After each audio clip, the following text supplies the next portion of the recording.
গল্প গ্লোবাল এখানে তোমার জন্য আনছে ঘরে বাইরের সেরা সব সাহিত্যিকের নানান স্বাদের চিরকালীন আর সমকালীন গল্পের সম্ভার। এখন গল্প শুনতে যদি তুমি ভালোবাসো তাহলে গল্প গ্লোবালকে সাবস্ক্রাইব করতে পারো। সেক্ষেত্রে আমাদের গল্পের সমস্ত খবর পৌঁছে যাবে তোমার কাছে, আর আমরাও পেয়ে যাব তোমার মতো একজন শ্রোতাকে। সাবস্ক্রাইব করে বেল আইকনের ওপর তোমার আঙুলটা ছুঁয়ে দাও, তাহলেই তোমার পরশ আমার প্রাণে। জটাধর বক্সীকে নিয়ে রাজশেখর বসু মোট 3টি গল্প লিখেছেন। এই 3টি গল্পই আমরা আপনাদের শুনিয়েছি আমাদের চ্যানেলের একেবারে শুরুর দিকে। আপনারা অনেকেই তা শুনেছেন, তবে আমাদের বেশিরভাগ শ্রোতারই সেগুলো শোনা হয়নি, কারণ গল্পগুলো তাঁদের চোখেই পড়েনি। চ্যানেলে ঢুকে খোঁজ নেবার ফুরসত হয়তো সবাই পান না। রাজশেখর বসুর অসাধারণ সৃষ্টি জটাধর বক্সীকে এখনও যাঁরা শোনেননি, মূলত তাঁদের জন্যই 3টি গল্প এখানে একসঙ্গে গেঁথে দিলাম। যারা আগে শুনেছেন তারাও আরেকবার শুনে দেখতে পারেন। একসাথে শুনতে একটু অন্যরকম লাগবে কিন্তু।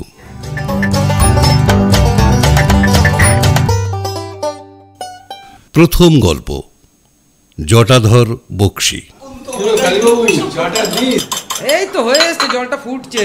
এই রে, ওদিকে কালীবাবুর টি কেবিনে আড্ডা শুরু হয়ে গেছে। আমি চললুম, ওখান থেকেই তো তোমাকে শোনাবো গল্পটা।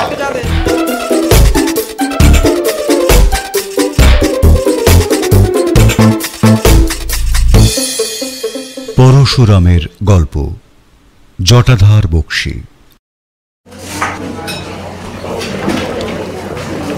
নূতন দিল্লির গোল মার্কেটের পিছনে কুচা চমৌকিরাম নামে একটি গলি আছে। এই গলির মোড়েই কালীবাবুর বিখ্যাত দোকান ক্যালকাটা টি কেবিন। এখানে চা, বিস্কুট, সস্তা কেক, সিগারেট, চুরুট আর বাংলা পান পাওয়া যায়। তামাকের ব্যবস্থা আর গোটাকত হুঁকোও আছে। 2-1 মাইলের মধ্যে যেসব অল্পবিত্ত বাঙালিরা বাস করেন তাদের অনেকেই কালীবাবুর দোকানে চা খেতে আসেন। সন্ধ্যার সময় খুব লোক সমাগম হয় এবং জাঁকিয়ে আড্ডা বসে। পৌষ মাস পড়েছে, সন্ধ্যা 6:30। বাইরে খুব ঠান্ডা, কিন্তু কালীবাবুর টি কেবিনে বেশ গরম। ঘরটি ছোট, একদিকে চায়ের উনুন জ্বলছে, 15-16 জন পিপাসু ঘেঁষাঘেঁষি করে বসেছেন। সিগারেট, চুরুট আর তামাকের ধোঁয়ায় ঘরের ভিতরটা ঝাপসা হয়ে গেছে। রামতারণ মুখুজ্জে কথা বলছিলেন। এর বয়স প্রায় 65 বছর। মিলিটারি অ্যাকাউন্টসে কাজ করতেন। 10 বছর হলো অবসর নিয়েছেন। 2 ছেলেও দিল্লিতেই চাকরি পেয়েছেন, সেজন্য রামতারণ এখানকার স্থায়ী বাসিন্দা হয়ে গেছেন। ইনি একজন সব জানতার লোক। কথা বলতে আরম্ভ করলে থামতে তো চানই না, অন্য কোনো লোককে কিছু বলার অবকাশও দেন না। চায়ের আড্ডায় সবাই একে উপাধি দিয়েছেন বিরাট ছেঁদা, অর্থাৎ দ্য গ্রেট বো। রামতারণ বাবু বলছিলেন, আরে না না, তোমাদের ধারণা একেবারে ভুল। ভূত আর প্রেত স্বতন্ত্র জীব। আমি বুঝিয়ে দিচ্ছি শোনো। মৃত্যুর পর মানুষ যতদিন বায়ুভূত নিরালম্ব নিরাশ্রয় হয়ে থাকে, অর্থাৎ যে পর্যন্ত আবার জন্মগ্রহণ না করে, ততদিন সে প্রেত। কিন্তু মাস্টার কপিল গুপ্ত বললেন, অর্থাৎ পরলোকের ভ্যাগাবন্ডরাই হচ্ছে প্রেত, তাই তো? বক্তৃতায় বাধা পাওয়ায় রামতারণ বিরক্ত হয়ে বললেন, এই ফাজলামি রাখো, যা বলছি শুনে যাও। মৃত্যুর পর মানুষ চিরকাল প্রেত হয়ে থাকে না, আবার জন্মায়। ধ্রুবং জন্ম মৃতস্য চ। কিন্তু যারা ভূত তারা চিরকালই ভূত। কপিল গুপ্ত আবার বললেন, বুঝেছি বুঝেছি, যেমন গাজনের সন্ন্যাসী আর ওই লোটা চিমটা কম্বলধারী 12 মেশে সন্ন্যাসী, কি তাই তো? চুপ করো না। মরা মানুষের আত্মা হলো প্রেত, বিলিতি ঘোষ্ট প্রেত, কিন্তু ভূত হলো অপদেবতা। তারা নাকে কথা কয়, ভয় দেখায়, ঘাড় মটকায়, নানা রকম উপদ্রব করে, কিন্তু প্রেত সেরকম নয়। জীবদ্দশায় যার যেমন স্বভাব, প্রেত হলেও তাই থাকে। তবে চলতি কথায় প্রেতকেও লোক ভূত বলে। এই সময় একজন অচেনা লোক ঘরে প্রবেশ করলেন। বয়স আন্দাজ 45, 6 ফুট লম্বা, মজবুত গরম, মোচড় দেওয়া মোটা কায়জারি গোঁপ, গায়ে কালচে খাকি মিলিটারি ওভারকোট, পরনে প্যান্ট না ধুতি বোঝা যায় না, মাফলারটা মাথায় পাগড়ির মতন বাঁধা। আগন্তুক ঘরে এসে বাজখাই গলায় বলে উঠলেন, নমস্কার মশাইরা, আমি কি এখানে আপনাদের সঙ্গে বসে একটু চা খেতে পারি? কয়েকজন একসঙ্গে উত্তর দিলেন, আরে বিলক্ষণ, চা খাবেন তার কথা কি, এ তো চায়েরই দোকান। ও হে কালীবাবু, এই ভদ্রলোককে চা দাও।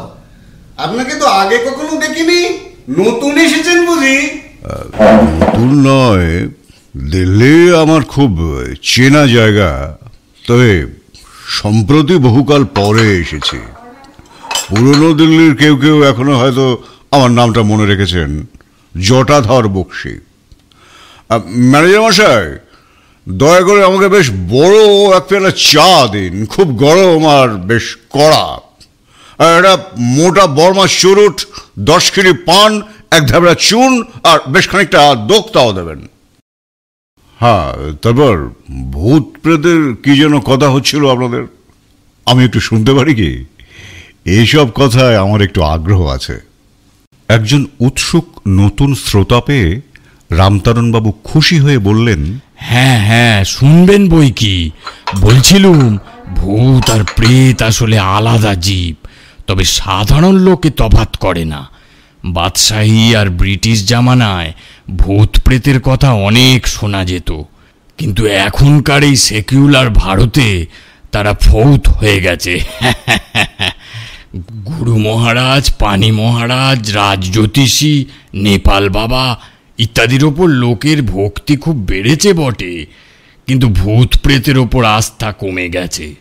সেজন্যই তাদের দেখা পাওয়া এখন কঠিন। কপিলগুপ্ত বললেন, বিশ্বাসে মিলায় ভূত, তর্কে বহুদূর। জটাধর বক্সী বললেন, ঠিক কথা বটে, তবে ভূত যদি প্রবল হয় তবে অবিশ্বাসীকেও দেখা দেয়। যদি অনুমতি দেন তো আমি কিছু বলতে পারি। রামতারণবাবু ভ্রু কুঁচকে বললেন, আপনি ভূতের কি জানেন? গেল বছর যখন চাঁদনি চকের ঘড়িটা পড়ে গেল, 3-4 জন এক বাক্যে বলে উঠলেন, আরে ও মুকুজ্জে মশাই, আরে দয়া করে আপনি একটু থামুন না। একেবারে তো বলতে দিন। আচ্ছা বলুন বলুন বলুন মশাই, আপনি বলুন মশাই, বলুন। জটাধর বক্সী বলতে লাগলেন, সেকালের তুলনায় আজকাল ভূত প্রেত কিঞ্চিত দুর্লভ হয়েছে বটে, কিন্তু এ দিল্লিতে এখনো ভূত দেখা যায়। মুজি বসে, আপনি তো প্রাচীন লোক, ভূতের সঙ্গে কখনো আপনার মোলাকাত হয়েছিল? আমি নিষ্ঠাবান ব্রাহ্মণ, কোনো অখাদ্য কুখাদ্য খাই না, নিত্য সন্ধ্যাহ্নিক করি। ভূতের সাধ্য নেই যে আমার কাছে ঘেঁষে। কপিলগুপ্ত বললেন, আচ্ছা জটাধর বাবু, আপনাকে তো একজন চৌকস লোক বলে মনে হচ্ছে, তা আপনি ভূত দেখেছেন? জটাধর বললেন, নিরন্তর দেখছি। বলেন কি? তা দয়া করে আমাদেরও দু একটা দেখান দেখি। রামতারণ বললেন, ওসব বজরু কি আমার কাছে চলবে না। ভূত প্রেত মানি বটে, একলা অন্ধকারে ভয়ও পাই, কিন্তু জটাধর কি ঘটাধর বাবু ভূত দেখাতে পারেন এ কথা আমি বিশ্বাস করি না। কলেজে আমি রীতিমতো সায়েন্স পড়েছি, ম্যাজিকওয়ালাদের জোচ্চুরিও আমার জানা আছে। অট্টহাস্য করে জটাধর বললেন, যদি আপনাকে ভূত দেখাতে পারি। দেখাবেন বললেই হলো। কবে দেখাবেন? কোথায় দেখাবেন? কখন দেখাবেন? আজই, এখানেই, এখনই দেখাতে পারি। কপিলগুপ্ত বললেন, দেখিয়ে ফেলুন মশাই, আর দেরি করবেন না। আমাদের বাড়ি ফেরার সময় হলো। কিন্তু কি দেখাবেন, ভূত না প্রেত? রামতরণবাবু প্রতিবাদ সইতে পারেন না, চটে গিয়ে বললেন, বেশ, এখনই দেখান। ভূত, প্রেত, বেম্বদত্তি, শাকচন্নি যা পারেন। আমি বাজি রাখছি পারবেন না। শুধু ধাপ্পা দিচ্ছেন। ভূত দেখানো আপনার সাধ্য নয়। জটাধর বললেন, আপনার চ্যালেঞ্জ মেনে নিলুম। মোটা টাকা বাজি রাখতে চাই না, কারণ আপনি নিশ্চয়ই হারবেন। ছাপোষা বুড়ো মানুষ, আপনার ক্ষতি করবার ইচ্ছে আমার নেই। এই বাজি রাখা যাক যে ভূত যদি দেখাতে পারি তবে আমার চা চুরুট পানের দাম আপনি দেবেন, আর যদি হেরে যায় তবে আপনি যা যা খেয়েছেন তার সব দাম আমি দেব। রাজি আছেন? আপনারা কি বলেন? ঠিক আছে? সবাই বললেন, হ্যাঁ হ্যাঁ, খুব ভালো প্রস্তাব। Very fair. দেখান মশাই, দেখান দেখান দেখান। বর্মা চুরুটের উগ্র ধোঁয়া উদ্গীরণ করতে করতে জটাধর বক্সী বলতে লাগলেন, 1941 সালের কথা। তখন আমি বর্মা, জেনারেল সিটওয়েলের স্যাপার্স অ্যান্ড মাইনার্সের দলে সিনিয়র হাবিলদার আমিন। বর্মা থেকে চীন পর্যন্ত যে রাস্তাটা তৈরি হচ্ছিল তারই জরিপ আমাকে করতে হতো। আর ওপরওয়ালা অফিসার ছিলেন ক্যাপ্টেন ব্যাবেট, বুঝলেন? রামতরণবাবু বললেন, ওসব বাজে কথা কি বলছেন? আপনার চাকরির বৃত্তান্ত আমরা শুনতে চাই না। ভূত দেখাতে পারেন তো দেখান। দুই হাত নেড়ে আশ্বাস দিয়ে জটাধর বললেন, ব্যস্ত হবেন না স্যার, আমার কথাটি শেষ হওয়া মাত্র ভূত দেখতে পাবেন।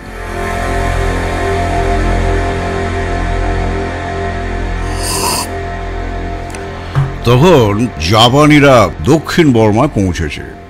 তাদের আর এক দল থাইল্যান্ডের ভেতর দিয়ে বর্মার উত্তর পূর্ব দিকে হানা দিচ্ছে। আমাদের সার্ভে পার্টি সে সময় সানসেটের উত্তরে কাজ করছিল। দলটি খুব ছোট। ক্যাপ্টেন ব্যাবেট, আমি, 5 জন গোর্খা সেবাই, 5 জন বর্মী কুলি, একটা জিপ, আর আমাদের তাঁবু, রসদ, থিওলাইট, লেভেনশেড, ঝান্ডা ইত্যাদি বইবার জন্য 4টে খচ্চর। আমরা যেখানে ছাউনি করেছিলাম সে জায়গাটা পাহাড় আর জঙ্গলে ভরা। মানুষের বাস নেই। বাঘ, ভাল্লুক, ঘোড়ার প্রভৃতি জানোয়ারের খুব উপদ্রব। বন্দুক দিয়ে মারা পারো, পাছে শত্রুরা টের পায়।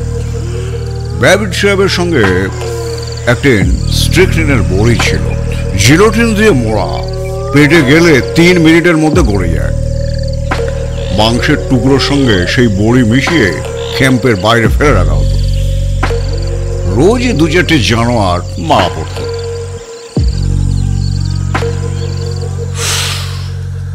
একদিন গুজব শোনা গেল যে জাপানিরা আমাদের 20 মাইলের মধ্যে এসে পড়েছে।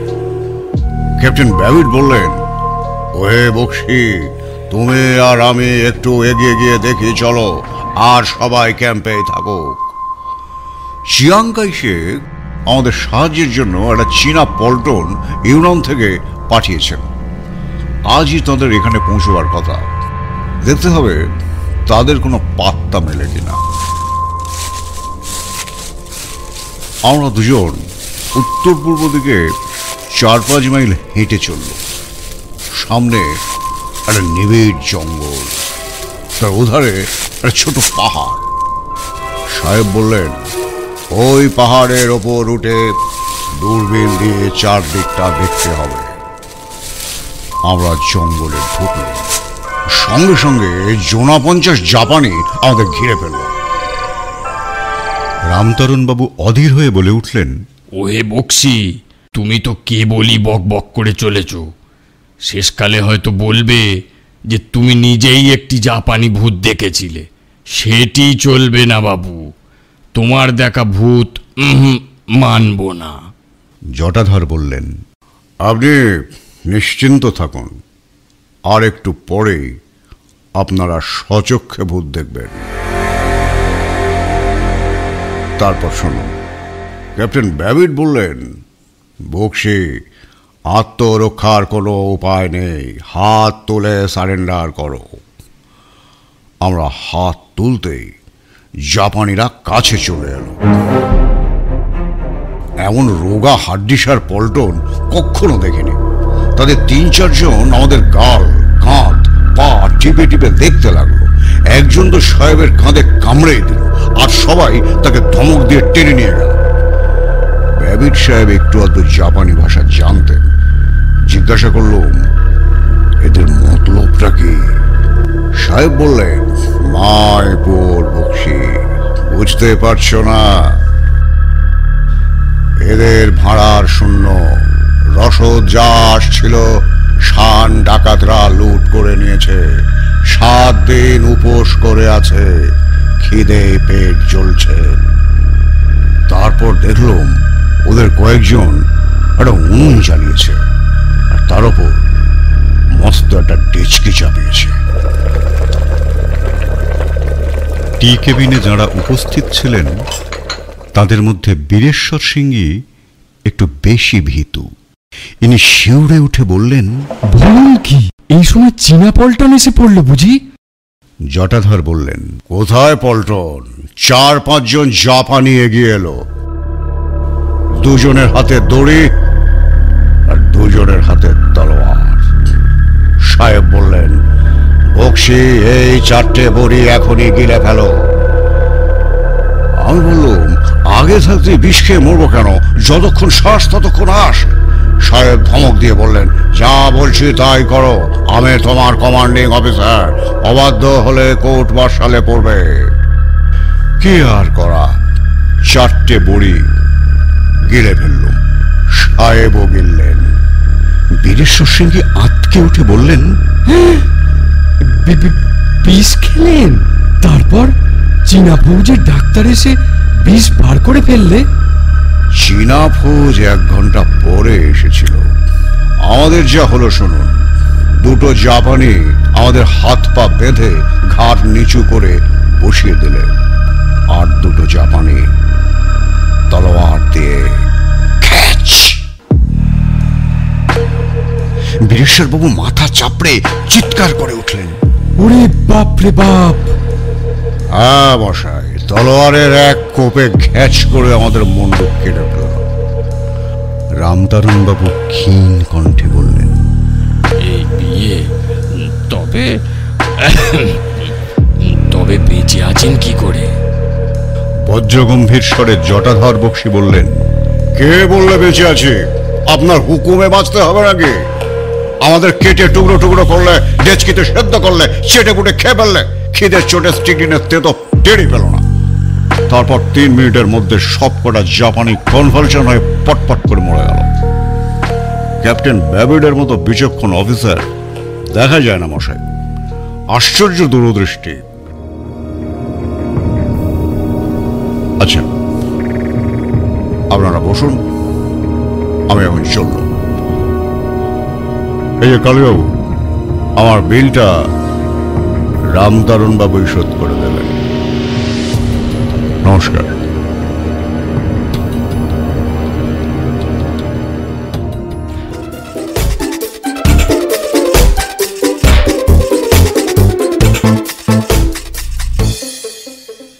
দ্বিতীয় গল্প, জটাধরের বিপদ।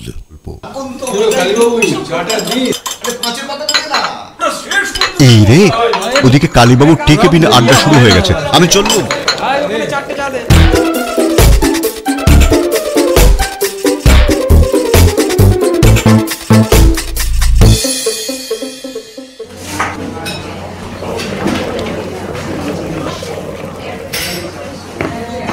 নূতন দিল্লির গোল মার্কেটের পিছনের গলিতে কালীবাবুর বিখ্যাত দোকান ক্যালকাটা টি কেবিন।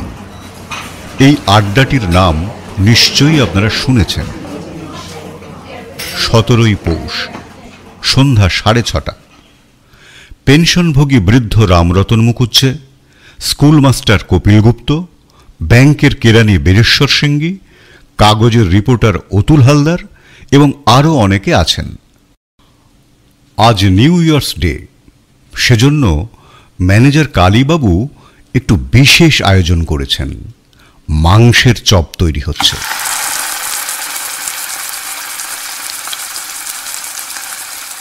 রামতারণবাবু নিষ্ঠাবান সাত্ত্বিক লোক, কালীবাড়ির বলি ভিন্ন অন্য মাংস খান না।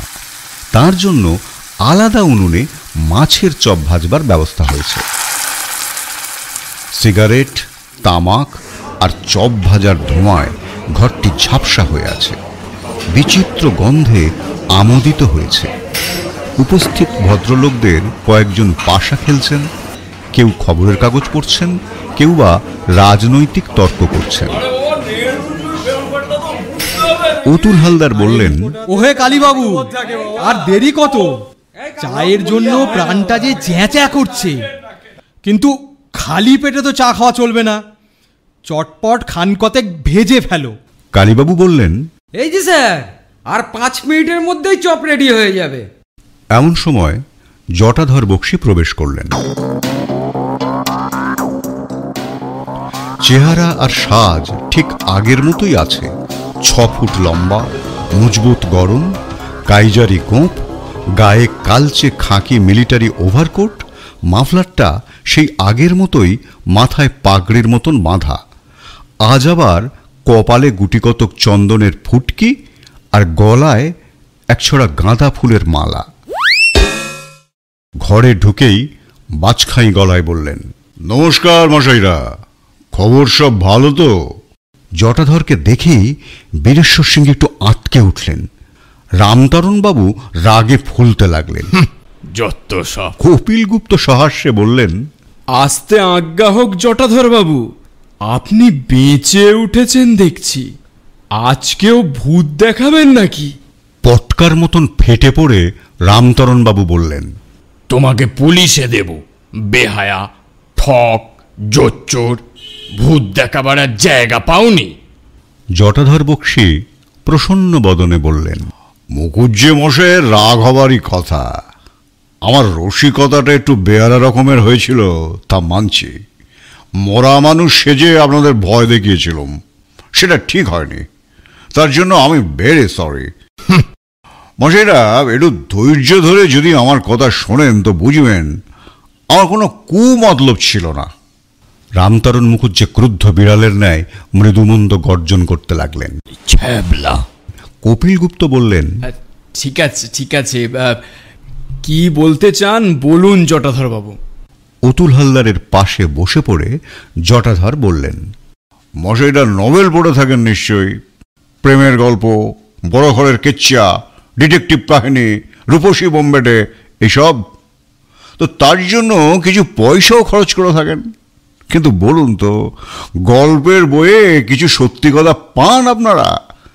আগে না, পান না। আপনারা জেনে শুনে পয়সা খরচ করে ডাহা মিথ্যে কথা পড়েন। সে শরৎ চট্টোপাধ্যায় লিখুন আর 5 কড়িতেই লিখুন। কেন পড়েন?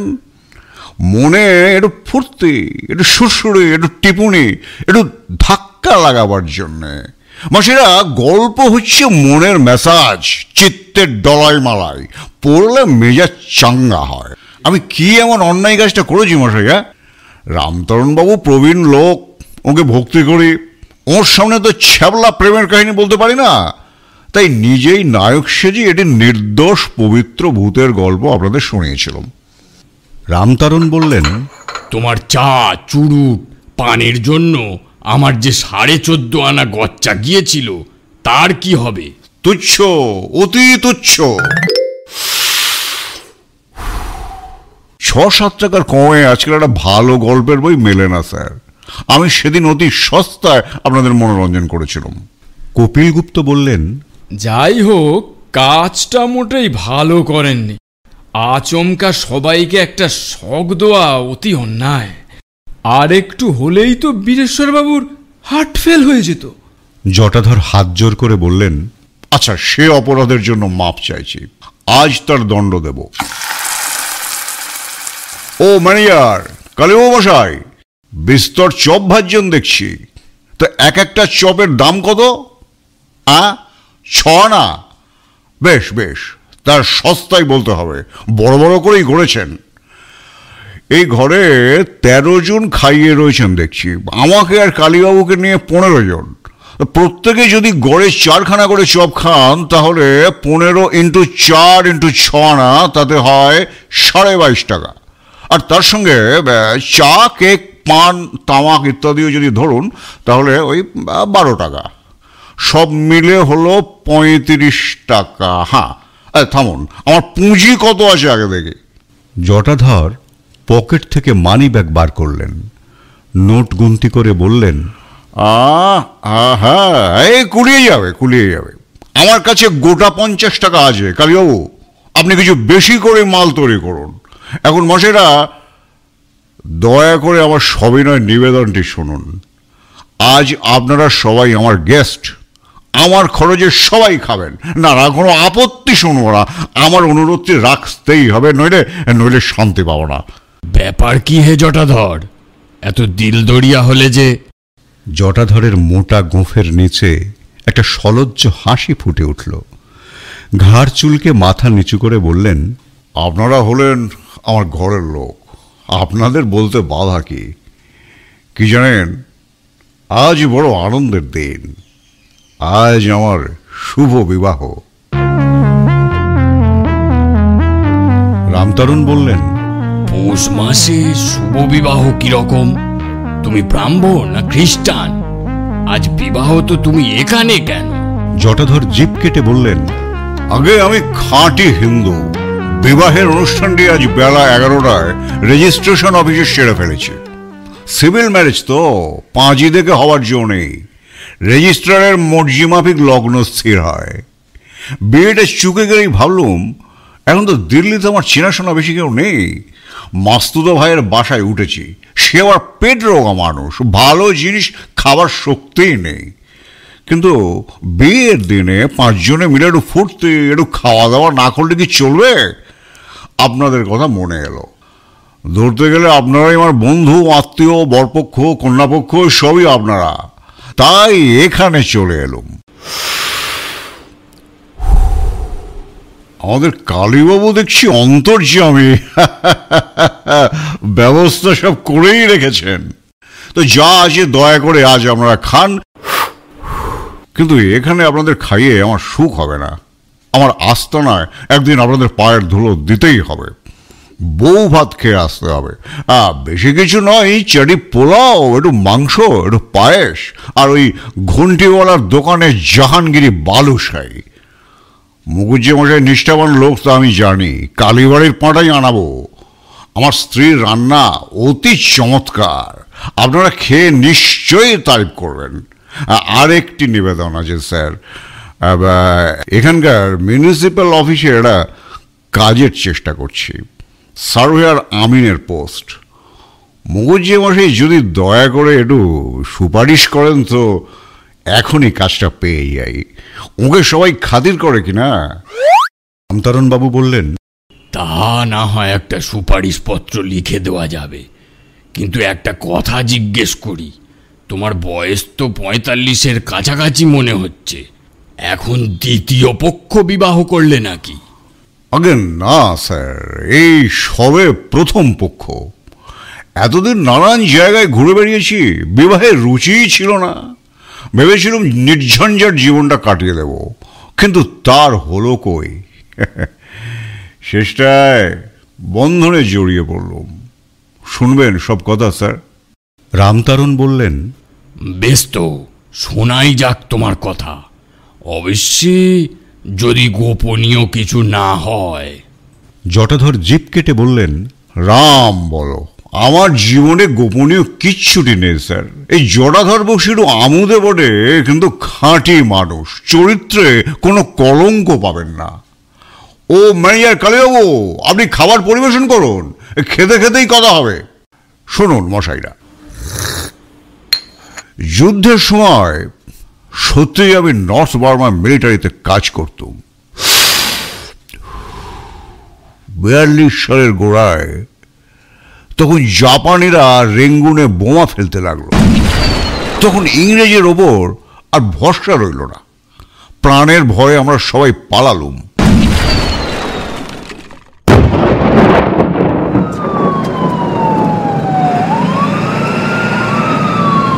টাম্ফু ইম্ফল রোড দিয়ে দলে দলে নানান জাতের মেয়ে পুরুষ ছেলে বুড়ো চলল।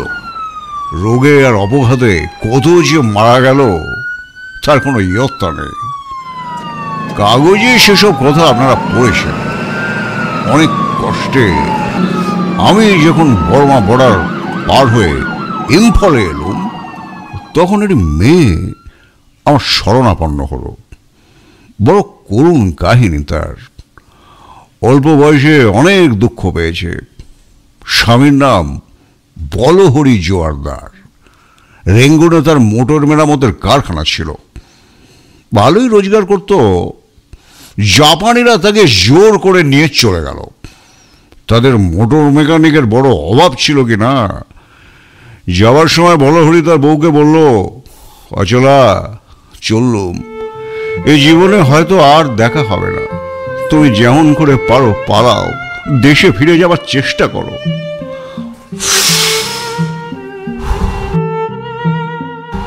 অচলা কাঁদতে কাঁদতে একটি বাঙালি দলের সঙ্গে রওনা হলো।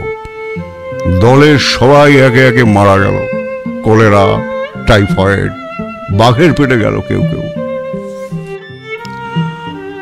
অবশেষে অচলা আধমরা অবস্থায় মণিপুরে পৌঁছল।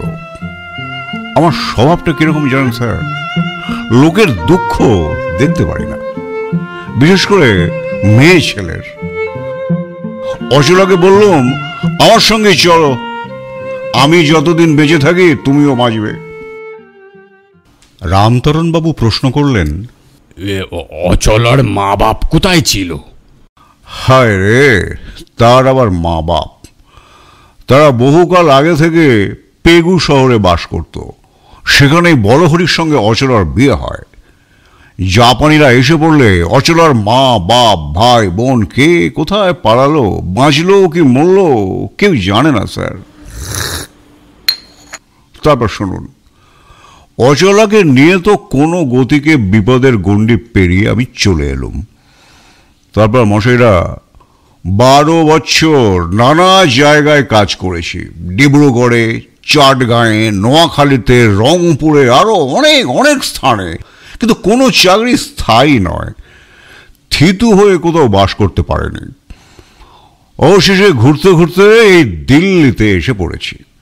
স্থির করেছি আর নড়ব না, এখানেই একটা কাজ জুটিয়ে নেব। কাজের জোগাড়ও প্রায় হয়েছে। এখন ওই মুকুজ্জে মশাই যদি একটু দয়া করে তার এই কাজটা পেয়ে যাই। রামতরণ বললেন, আচ্ছা আচ্ছা, কন্ট্রাক্টর সেকেন্দার সিংকে আমি বলবো, তার ইনফ্লুয়েন্স আছে, সে তোমার জন্য চেষ্টা করবে। আচ্ছা, তুমি তো বহুকাল ভ্যাগাবন্ড হয়ে ঘুরে বেড়াচ্ছ, তা অচলা একদিন কোথায় ছিল? কোথায় আর থাকবে স্যার, আমার কাছেই ছিল। মেয়েটা বড় ভালো, রং তেমন ফর্সা নয়, কিন্তু মুখের খুব শ্রী আছে। প্রথম প্রথম বড় কান্নাকাটি করত, তারপর ক্রমশ সামলে উঠল। কিন্তু মাস 2 আগে দেখলাম আবার ঘ্যান ঘ্যানানি শুরু করেছে। জিজ্ঞেস করলাম, কি হয়েছে অচলা? জবাব দিল, আমার মরণ হয় না কেন? আরে ব্যাপারটা খোলসা করে বলো না। অচলা বলল, তোমার জন্য কি আমাকে বিষ খেয়ে জলে ডুবে গলায় দড়ি দিয়ে মরতে হবে? ভালো জ্বালা। আরে আমার অপরাধটা কি? অচলা বলল, লোকে যে আমার বদনাম রটাচ্ছে, তা শুনতে পাও না? কি মুশকিল, তা আমাকে এখন করতে বলো কি? অচলা ফুঁপিয়ে ফুঁপিয়ে বলল, ও জটাই বাবু, তোমার কি বুদ্ধি শুদ্ধি কিছু নেই? কপিলগুপ্ত বললেন, তা অচলা কিছু অন্যায় বলেনি। জটাধর বললেন, না মশাই, অচলা কিছু অন্যায় বলেনি। আমারও তো বুদ্ধিশুদ্ধি বিলক্ষণ আছে। বিবাহের বন্ধনে জড়িয়ে পড়বার ইচ্ছে আমার মোটেই ছিল না, কিন্তু প্রজাপতি যদি নারীর রূপ ধরে পিছনে লাগেন তবে তার নির্বন্ধ এড়ানো পুরুষের সাধ্য নয়। কে এক কবি লিখেছেন না, শারদ লতিকা সম ললিত ললনা খায়। বাজে কথা মশাই, ললনা হচ্ছে চীনে জোঁক। ভেবে দেখলুম অচলাকে বিয়ে করে ফেলাই ভালো। তার স্বামী বলহরির কোনো পাত্তা নেই, নিশ্চয়ই মরেছে। কিন্তু হিন্দু পদ্ধতিতে বিয়ে করবার বিস্তর ঝঞ্ঝাট, তাই সিভিল ম্যারেজ স্থির করলুম। রেজিস্ট্রার লালা হংসরাজ চোপড়া অতি ভালো লোক। বললেন 12 বছর যখন কেটে গেছে তখন ভাবার কিছু নেই, স্বচ্ছন্দে বিয়ে করো। তাই আজই বিয়েটা করে ফেললুম। রামতরণবাবু বললেন, কিন্তু একটা কর্তব্য যে বাকি রয়ে গেল, পূর্বের স্বামীর শ্রাদ্ধ করা উচিত ছিল। তার বলতে হবে না স্যার, আমার কাজে খুঁত পাবেন না। 12 বছর পূর্ণ হবা মাত্র অচলা তার লোহা আর শাঁখা ভেঙে ফেললো, সিঁদুর মুছলো, থান পড়লো, তাকে দিয়ে দস্তুর মতন শ্রাদ্ধ করালুম, 5টি ব্রাহ্মণও খাওয়ালুম। সবে 3 দিন আগে তার অশৌচান্ত হয়েছে। তারপর সিভিল ম্যারেজ চুকে যেতেই অচলা আবার সধবার লক্ষণ ধারণ করেছে। হ্যাঁ, ভালো কথা মনে পড়লো কালীবাবু, এই 7টা চপ আমি পকেটে পড়লুম। নিজে গবগবিয়ে খাওয়া আর সহধর্মীকে খিচুড়ি দেবো না তা তো হতে পারে না, তেমন স্বার্থপর আমি নই। বেচারি 15 দিন নিরামিষ খেয়ে আছে, এই 7টা চপের দামও আমি দেব। অতুল হালদার বললেন, খুব ইন্টারেস্টিং ইতিহাস, আমি নোট করে নিয়েছি, আমাদের হিন্দুস্তান মিরর কাগজে ছাপবো। আপনার কোনো আপত্তি নেই তো জটাধরবাবু? বিন্দু মাত্র না, স্বচ্ছন্দে ছাপুন। যদি চান তো আরো ডিটেল দিতে পারি। অচলার আমার ফটো দিয়ে দেবো এখন 1 কপি। এই সময় একটি লোক টি কেবিনের দরজায় এসে ভাঙা গলায় বলল, জটাধর বক্সি এখানে আছে? আগন্তুক লোকটি রোগা, বেটে, পরনে ময়লা খাকি প্যান্ট, নীল জার্সি, তার উপর মোটা বুক খোলা কোট, হাতে একটা বড় রেঞ্জ। তার প্রশ্নের উত্তরে জটাধর বললেন, আমি জটাধর বক্সি। আপনি কে মশাই? তোমার জম। এই কথা বলেই লোকটা ঘরে এসে খপ করে জটাধরের হাত ধরল। রামতরণ বললেন, আরে কে হে তুমি এখানে এসে হামলা করছো? জানো এ হলো ট্রেসপাস ক্রিমিনাল কেস। কি নাম কি তোমার? আমার নাম বলহরি জোয়ারদার। আপনাদের কিছু বলছি না মশাই, আমার দরকার এই শালা জটাধরের সঙ্গে। রামতরণ বললেন, হ্যাঁ, অবাক কাণ্ড, তুমি অচলার ভূতপূর্ব স্বামী নাকি? শুধু ভূতপূর্ব নয় মশাই, দস্তুর মতো জল জ্যান্ত বর্তমান স্বামী, ভবিষ্যতেও স্বামী। এই চোটে শালাকে যদি জেলে না পাঠায় তো আমার নাম বলহরি জোয়ারদার নয়। রামতরণ বললেন, এ তো আচ্ছা ফ্যাসাদ। কি হে জটাধর, এখন করবে কি? জটাধর করুণ স্বরে বললেন, আমার সর্বনাশ হয়ে যাবে স্যার, আপনি একটা ফয়সালা করুন স্যার, আমার সর্বনাশ হয়ে যাবে। এই বলে জটাধর রামতরণের হাঁটু দুটো চেপে ধরলেন। রামতরণ বললেন, স্থির হও জটাধর, এসব ব্যাপারে মাথা ঠান্ডা রাখা দরকার।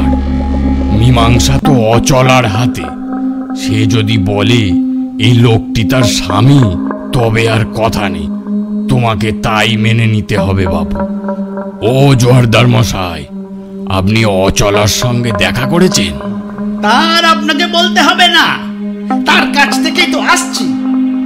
আমাকে দেখে মাগি বেদম কান্না শুরু করেছে। আমি ধমকে দিতে বলল, জটাই বাবুকে ডেকে আনো, তা অনুমতি কিছু করতে পারবো না। জটাই যেন তার গুরু ঠাকুর। রামতরণ বললেন, ব্যাপারটা বৃষ্টি রকম জটিল হলো দেখছি। অচলা যদি জটাধরের কাছেই থাকতে চায় আর বলহরি তাতে রাজি না হয়, তবে তো মহা ফ্যাসাদ, আদালতের ব্যাপার। কিন্তু বেআইনি কাজ তো কিছু হয়নি, নষ্টে মৃতে প্রব্রাজতে একটা শাস্ত্র বচন আছে না? 12 বছর কেটে গেলে রীতিমতো শ্রাদ্ধ শান্তির পরে অচলার পুনর্বিবাহ হয়েছে। এক্ষেত্রে ভূতপূর্ব স্বামীর ফিরে আসাটাই অন্যায়। বলহরি বলল, আহা, কি কথাই বললেন মশাই, প্রাণ জুড়িয়ে গেল। নিজের স্ত্রীর কাছে আসবো না তো এই জটেকে দেখে জিভ কেটে পালাবো নাকি?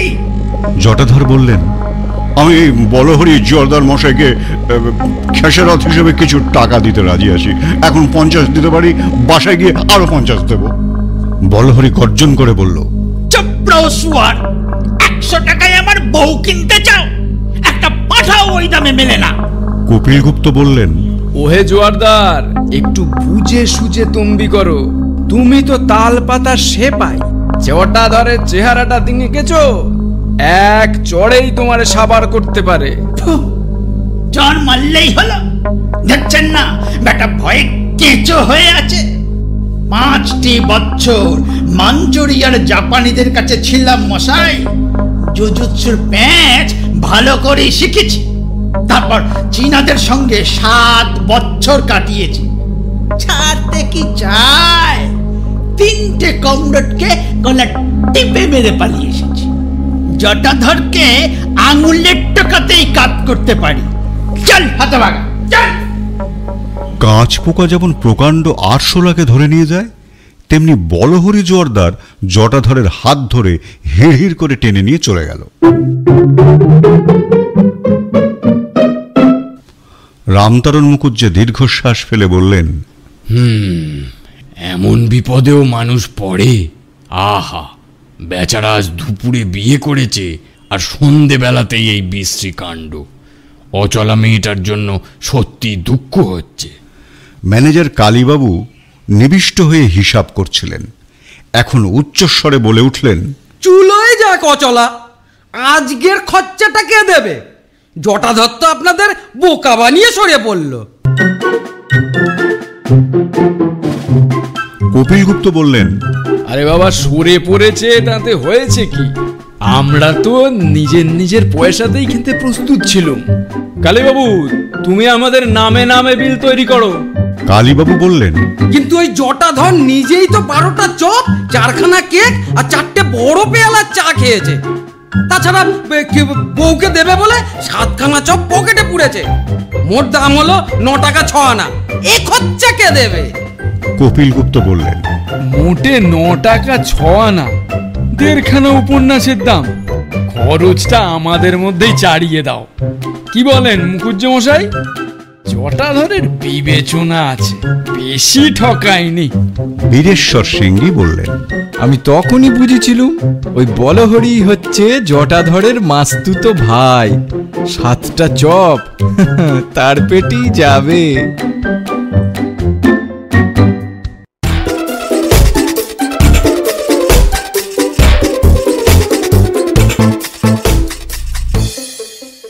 তৃতীয় এবং শেষ গল্প, চাঙ্গায়নী সুধা। ওই আড্ডা শুরু হয়ে গেছে, তুমি শুনতে থাকো, আমি চললুম।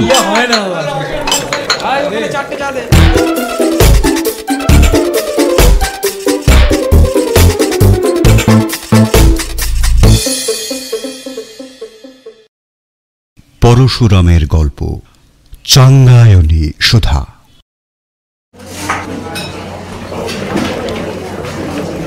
ক্যালকাটার টি কেবিনের নাম নিশ্চয়ই আপনাদের মনে আছে।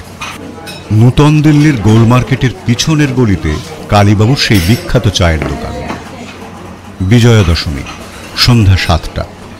পেনশনভোগী বৃদ্ধ রামরতন মুখুজ্জে, স্কুল মাস্টার কপিলগুপ্ত, ব্যাংকের কেরানি বীরেশ্বর সিংহি, কাগজের রিপোর্টার অতুল হালদার, এক কথায় নিয়মিত আড্ডাধারীরা সকলেই সমবেত হয়েছেন। বিজয়ার নমস্কার আর আলিঙ্গন যথারীতি সম্পন্ন হয়েছে। এখন জলযোগ চলছে। কালীবাবু আজ বিশেষ ব্যবস্থা করেছেন। চায়ের সঙ্গে চিড়ে ভাজা, ফুলুরি, নিমকি আর গজা। অতুল হালদার বললেন, আজকের ব্যবস্থা তো কালীবাবু ভালোই করেছেন, একটি শুধু ত্রুটি রয়ে গেল। কিঞ্চিত সিদ্ধির শরবত থাকলেই বিজয়ার অনুষ্ঠানটি সর্বাঙ্গ সুন্দর হতো। রামতারণ মুখুজ্জে বললেন, তোমাদের যত সব বেহারা আবদার। চায়ের দোকানে সিদ্ধির শরবত কিরকম? সিদ্ধি হলো একটি পবিত্র বস্তু, যার শাস্ত্রীয় নাম ভঙ্গা বা বিজয়া। কালীবাবুর এই দোকান তো 5 ভূতের হাট, এখানে সিদ্ধি চলবে না। দেবীর বিসর্জনের পর মঙ্গল ঘট আর গুরুজনদের প্রণাম করে শুদ্ধ চিত্তে সিদ্ধি খেতে হয়। আমি তো বাড়িতেই একটু খেয়ে নিয়ম রক্ষা করে তবে এখানে এসেছি। একজন সাধু বাবা টি কেবিনে প্রবেশ করলেন। 6 ফুট লম্বা, মজবুত গরম, কাঁধ পর্যন্ত ঝোলা চুল, মোটা গোঁফ, কোদালের মতন কাঁচা পাকা দাড়ি, কপালে ভস্যের তিলক আর গলায় রুদ্রাক্ষের মালা, মাথায় কান ঢাকা গেরুয়া টুপি, গায়ে গেরুয়া আলখাল্লা, পায়ে গেরুয়া ক্যাম্বিসের জুতো, হাতে একটি অ্যালুমিনিয়ামের প্রকাণ্ড কমণ্ডল বা হাতলযুক্ত বদনা। আগন্তুক ঘরে এসেই বাজখাই গলায় বললেন, নমস্তে মশাইরা, খবর সব ভালো তো? আরে বক্সি মশাই যে, আসতে আজ্ঞা হোক। 2 বছর দেখা নেই, এতদিন ছিলেন কোথায়? ভোল ফিরিয়েছেন দেখছি। তা সাধু মহারাজ হলেন কবে থেকে? বাহ, বাড়িতে দিব্যি একটা পার্মানেন্ট ওয়েব করিয়েছেন দেখছি। কত খরচ পড়লো? রামতরণ মুখুজ্জে বললেন, শোনো হে জটাধর বক্সি, দুবার ঠকিয়ে গেছো, এবার আর তোমার নিস্তার নেই, পুলিশে দেব। অতুল হালদার বললেন, হুহু বাবা, দুবার ঘুঘু তুমি খেয়ে গেছো ধান, এইবার ফাঁদে ফেলে বধিব পড়ান। কপিল গুপ্ত বললেন, আহা, ভদ্রলোককে একটু হাঁপ ছেড়ে জিরোতে দিন, ওর সমাচার টমাচার সব শুনুন, তারপর না হয় পুলিশ ডাকবেন খন। কালীবাবু, এই বক্সি মশাইকে একটু চাটা দাও আমার অ্যাকাউন্টেই।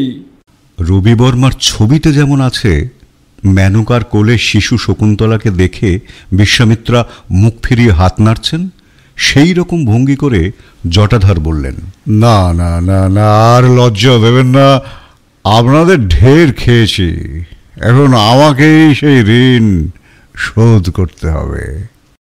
রামতারণ বললেন, তোমার অচলার কি খবর? সেই যাকে বিধবা বিবাহ করেছিলে? ফুঁস করে একটা সুদীর্ঘ নিঃশ্বাস ফেলে জটাধর বললেন, তার কথা আর বলবেন না মুখুজ্জে মশাই, মনে বড় ব্যথা পায়। অচলা তার আগের স্বামী বলহরির সঙ্গে চলে গেছে, বলহরি তাকে জোর করে নিয়ে গেছে, আমার 50টা টাকাও ছিনিয়ে নিয়েছে। অচলার জন্য এখান থেকে যে খানকত চপ নিয়ে গেছিলাম, তাও সেই রাক্ষসটাই জোর করে কেড়ে নিয়ে খেয়ে ফেলেছে। কপিল গুপ্ত বললেন, যাক, গতস্য অনুশোচনা নাস্তি। এখন আপনার সন্ন্যাসের ইতিহাসটা বলুন দেখি মশাই। আহা, লজ্জা করছেন কেন? চা নিমকি খেতে খেতেই বলুন, আমরা শোনার জন্য সবাই উদ্গ্রীব হয়ে আছি। ওহে কালীবাবু, বক্সি মশাইকে আরও 1 পেয়ালা চা দাও, গোটা কত গজাও প্লেটে দিয়ে রাখো, আর হ্যাঁ, ওই বর্মা চুরুটো দাও একখানে, সব আমার খরচায়। চায়ের পেয়ালায় চুমুক দিতে দিতে জটাধর বললেন, নেহাতি যদি শুনতে চান তো বলছি, শুনুন। অচলা চলে যাওয়ার পর মনে একটা দারুণ বৈরাগ্য এলো, সংসারে ঘেন্না ধরে গেল। ধুত্তর বলে একটি তীর্থযাত্রী দলের সঙ্গে বেরিয়ে পড়লুম। ঘুরতে ঘুরতে মানস সরোবরের কৈলাস পর্বতে এসে পৌঁছলুম। সেখানে হঠাৎ কানাইয়া বাবার সঙ্গে আমার দেখা হয়ে গেল। তার পূর্ব নাম কানাই বটব্যাল, খুব বড় সায়েন্টিস্ট ছিলেন, অনেক রকম কারবার এককালে করেছেন। শেষ বয়সে বিভাগী হয়ে হিমালয়ে একটি গুহায় 5টি বৎসর তপস্যা করে সিদ্ধ হয়েছেন। আমার সঙ্গে পূর্বে একটু পরিচয় ছিল। দেখা হওয়া মাত্র তিনি আমায় চিনে ফেললেন। তার পা ধরে আমার দুঃখের সব কথা তাকে নিবেদন করলাম। কানু ঠাকুর বললেন, ভেবো না জটাধর, নিষ্কাম হয়ে কর্মযোগ অবলম্বন করো, আমার শিষ্য হও। আমি সংকল্প করেছি এই মহান সরোবরের তীরে একটি বড় মঠ প্রতিষ্ঠা করব, তাতে যাত্রীরা আশ্রয় পাবে। তিব্বত সরকারের পারমিশনও পেয়েছি। দলাই লামা, তাসি লামা, পাঞ্চেন লামা সবাই শুভেচ্ছা জানিয়েছেন। আমি চাঁদা সংগ্রহের জন্য পর্যটন করব, সঙ্গে থেকে আমাকে সাহায্য করবে। কানু মহারাজের কথায় আমি তক্ষুনি রাজি হয়ে গেল। তারপর প্রায় বছরখানেক তার সঙ্গে ভ্রমণ করছি, হিমালয় থেকে কন্যাকুমারিকা পর্যন্ত।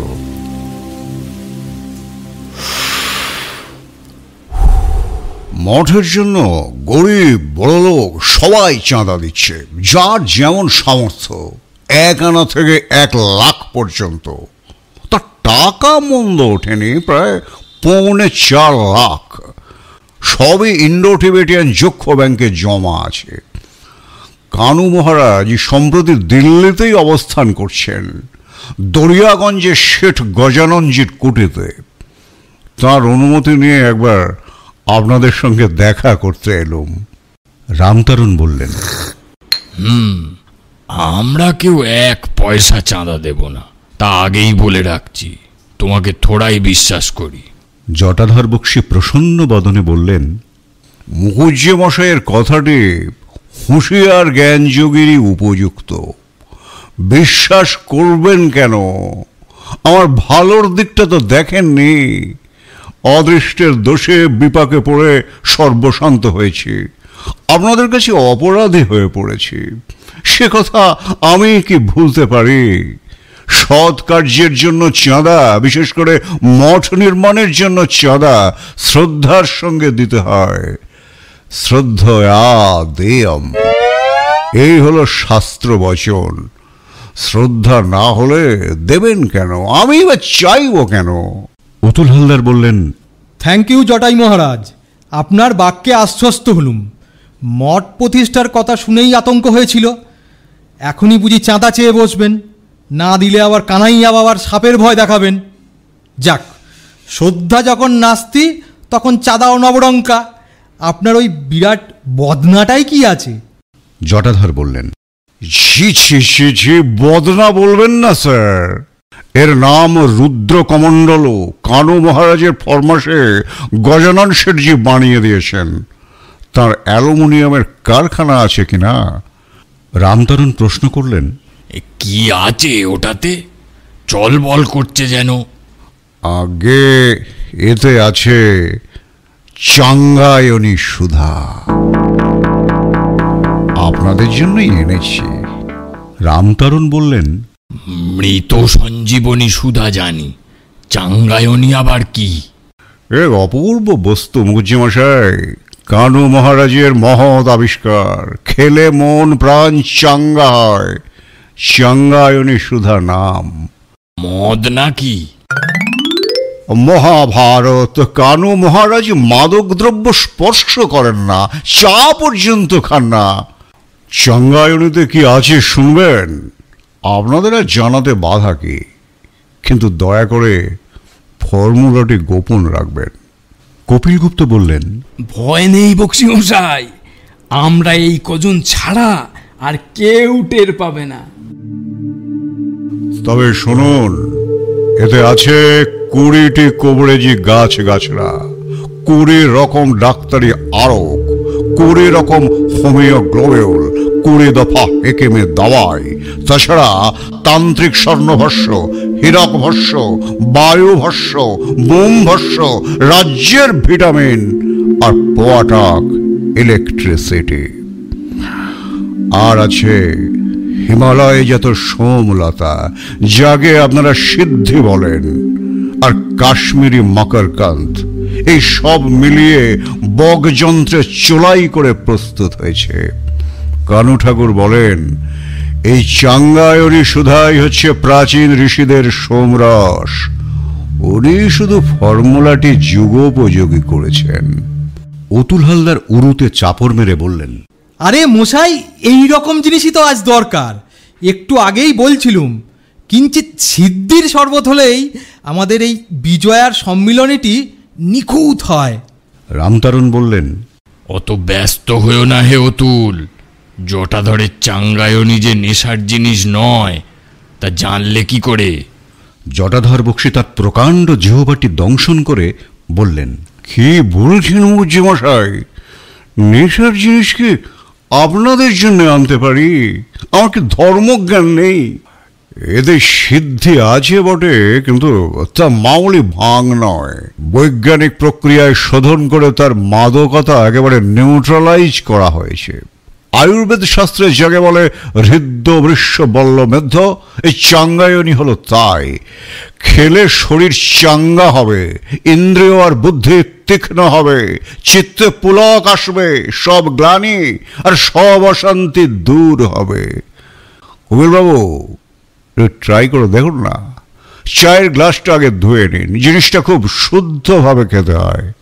কপিল গুপ্ত তাঁর চায়ের গ্লাসটি ধুয়ে এগিয়ে ধরে বললেন, খুব একটুখানি দিবেন কিন্তু, আর এই সিকিটি দয়া করে গ্রহণ করুন। আপনার কানহাইয়া মঠের জন্য যৎ কিঞ্চিত সাহায্য আর কি। সিকিটি নিয়ে জটাধর তার 10 সেরি রুদ্রকমণ্ডলের ঢাকনি খুললেন। ভেতর থেকে একটা হাতা বার করে তারই একমাত্রা কপিল গুপ্তর গ্লাসে ঢেলে দিয়ে বললেন, শ্রদ্ধয়া পেয়ম। অতুল হালদার বললেন, আমাকেও একটু দাও হে জটাধর মহারাজ। এই নাও দুটো দোয়ানি। অবশ্যই অবশ্যই। শ্রদ্ধয়া পেয়ম। বীরেশ্বর সিংহীও 4 আনা দক্ষিণা দিয়ে 1 হাতা নিলেন। চেখে বললেন, চমৎকার বানিয়েছেন জটাধরজি, অনেকটা কোকাকোলার মতন। অতুল হালদার বললেন, দূর মুখ্যু, কিসের সঙ্গে কিসের তুলনা। সেদিন হাঙ্গেরিয়ান এম্বাসির পার্টিতে মিল্ক পাঞ্চ খেয়েছিলুম, তার আগে ফ্রেঞ্চ কনসালের ডিনারে শ্যাম্পেনও খেয়েছি, কিন্তু এই চাঙ্গায়নি সুধার কাছে সেসব নস্যি। ওহ, কি চিজই বানিয়েছ জটাই বাবা! মিষ্টি, টক, নোনতা, ঝাল, ঈষৎ তেতো, ঈষৎ কষা, সব রসই আছে, কিন্তু প্রত্যেকটি একেবারে লাগামসই। ঝাঁঝও আছে বেশ, বোধহয় ইলেকট্রিসিটির জন্যই। পেটে গিয়ে চিনচিন করছে। দাও হে, আর এক হাতা দাও। রামতারণ মুখুজ্জে বললেন, আমার আবার বাতের ব্যথা, ডায়াবেটিসও। এই চাঙ্গায়নি একটু খেলে বেড়ে যাবে না তো হে জটাধর? জটাধর বললেন, বাড়বে কি মশাই, একেবারে নির্মূল হবে। শরীরের সমস্ত ব্যাধি, মনের সমস্ত গ্লানি, হৃদয়ের যাবতীয় জ্বালা বেমালুম ভ্যানিশ হবে। মুখ হাঁ করুন তো, হাঁ করুন, 1 হাতে ঢেলে দিচ্ছি। ভক্তি ভরে সেবন করুন। শ্রদ্ধয়া পেয়ং, শ্রদ্ধয়া দেয়ম। না, তুমি দেখছি বেজায় নাচড় বান্দা, কিছু আদায় না করে ছাড়বে না। নাও, পুরোপুরি 1 টাকাই নাও। বৃদ্ধ রামতারণ মুখুজ্জের সৎ দৃষ্টান্তে সকলেই উৎসাহিত হয়ে চাঙ্গায়নি সেবন করলেন। 3 হাতা খাবার পর বীরেশ্বর সিংহী কাঁদো কাঁদো হয়ে বললেন, জটাধরজি, আমার মনে সুখ নেই, বড় কষ্ট, বড় অপমান। বউটা হরদম বলে বোকারাম, হাঁদারাম, ভেবা গঙ্গারাম। জটাধর বললেন, আর একটু চাঙ্গায়নি খান বীরেশ্বর বাবু, সব দুঃখ ঘুচে যাবে। আপনি হলেন বীর পুঙ্গব, পুরুষ সিংহ, কার সাধ্য আপনার অপমান করে? বোকারাম বললেই হলো। দেখবেন আজ থেকে আর বলবে না, সবাই আপনাকে ভয় করবে। খান খান খান। রামতারণ বললেন, ওহে জটায়ু পক্ষী, তোমার চাঙ্গায়নি সত্যি খাসা জিনিস। এই নাও 2 টাকা, একটু বেশি করে দাও তো। গিন্নি কেবলই বলে 72-এ বেয়াক্কেলে বুড়ো ভীমরতি ধরেছে। মাগি আমাকে ভালো মানুষ পেয়ে গ্রাহ্যির মধ্যে আনে না। বড় লোকের বেটি বলে ভারী দেমাক। আরে বাপের কত টাকা আমার ঘরে এনেছিস? আজ বাড়ি গিয়ে দেখে নেব। বেশ একটু তেজ পাচ্ছি বলে মনে হচ্ছে। হে জটাধর বললেন, এই চাঙ্গায়নিতে সৌরতেজ, রুদ্রতেজ, ব্রহ্মতেজ সব আছে মুখুজ্জি মশাই, সব আছে।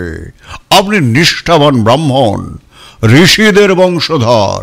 আপনার পূর্বপুরুষেরা সোমযোগ করতেন, কলসি কলসি সোমরস খেতেন। আপনার আবার তেজের অভাব। নেন নেন নেন, চায়ের পেয়ালা ভর্তি করে দিলাম। নেন, চো করে গরদ্ধকরণ করে ফেলুন তো। 5 টাকা দক্ষিণা, শ্রদ্ধয়া দেয়ং শ্রদ্ধয়া পেয়ম। কালীবাবুর টি কেবিনে যারা উপস্থিত ছিলেন তারা সকলেই অল্প বিস্তর চাঙ্গায়নি সুধা পান করলেন, কিন্তু জিনিসটার প্রভাব সকলের ওপর সমান হল না। কপিলগুপ্ত গম্ভীর হয়ে বিড়বিড় করে আবৃত্তি করতে লাগলেন। বীরেশ্বর সিংহে এবং আরো 2জন কোচির ছেলের মতো খুঁতখুত করে কাঁদতে লাগলেন। 2-3 জন মেঝেতে শুয়ে পড়ে নিদ্রামগ্ন হলেন। অতুল হালদার দাঁড়িয়ে উঠে হাত নেড়ে থিয়েটারি ভঙ্গিতে বলতে শুরু করলেন, শাহজাদি, সম্রাট নন্দিনী, মৃত্যু ভয় দেখাও কাহারে। রামতারণ মুখুজ্জে বেঞ্চের ওপর উবু হয়ে বসে তুড়ি দিয়ে রামপ্রসাদী গাইতে লাগলেন।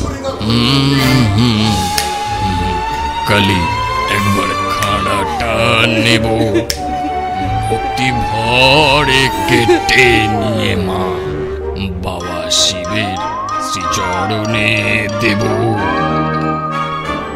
কালীবাবু তার টেবিলের পিছনে বসে সমস্ত নিরীক্ষণ করছিলেন।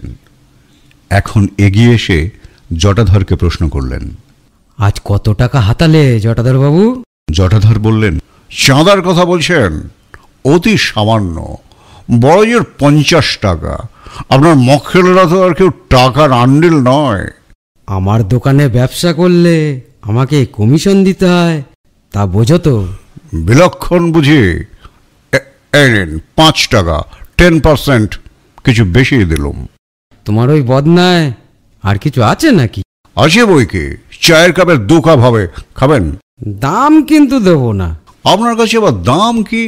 এই নিন, সবটাই খেয়ে ফেলুন। নেন নেন, খান। কালীবাবু 2 পেয়ালা চাঙ্গায়নি পান করলেন। একটু পরেই তার চোখ ঢুলু ঢুলু হলো। জটাধর বললেন, টেবিলের ওপর শুয়ে পড়ে একটু বিশ্রাম করুন কালীবাবু। ভাববেন না 10 মিনিটের মধ্যেই আপনারা সবাই চাঙ্গা হয়ে উঠবেন। হ্যাঁ, ভালো কথা, আমার টাকা একটু কম পড়েছে, কিছু হাওলাত চাই। শৃঙ্গেরি মঠে যাবার রাহা খরচ। টাকা 25 হলেই চলবে। আপনার ক্যাশ থেকে নিলাম, আপত্তি নেই তো? একটা হ্যান্ড নোট লিখে দিই? লাগবে না। তাও নয়। থ্যাংক ইউ কালীবাবু, আপনি মহানুভব ব্যক্তি। বন্ধুকে একটু সাহায্য করতে আপত্তি করবেন কেন? টাকাটা আমার নামে আপনার খাতায় ডেবিট করবেন, আবার যেদিন আসবো সুদ সমেত শোধ করে দেব। শিবনেত্র হয়ে জড়িত কণ্ঠে কালীবাবু বললেন, আবার কবে দেখা পাবো? সবই ঠাকুরের ইচ্ছে কালীবাবু। কানাইয়া বাবা যখনই এখানে টানবেন তখনই এসে পড়ব। আচ্ছা, এখন আসি। দরজাটা ভেজিয়ে দিচ্ছি, একটু একটু সজাগ থাকবেন, বড় চোরের উপদ্রব তো না। ভেজিয়ে দাও। নমস্কার।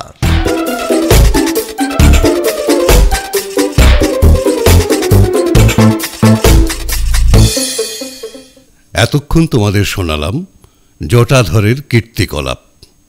বিভিন্ন চরিত্রে সংলাপগুলো যারা বলল কপিল গুপ্ত সঞ্জিত, অতুল হালদার সঞ্জীব, কালীবাবু ভোগলু, রামতারণ মুখুজ্জে ও বীরেশ্বর সিংহি অনুপ, বলহরি জোয়ারদার অপু, অচলা সঙ্গীতা এবং গল্প পাঠ ও জটাধর বক্সী দীপঙ্কর।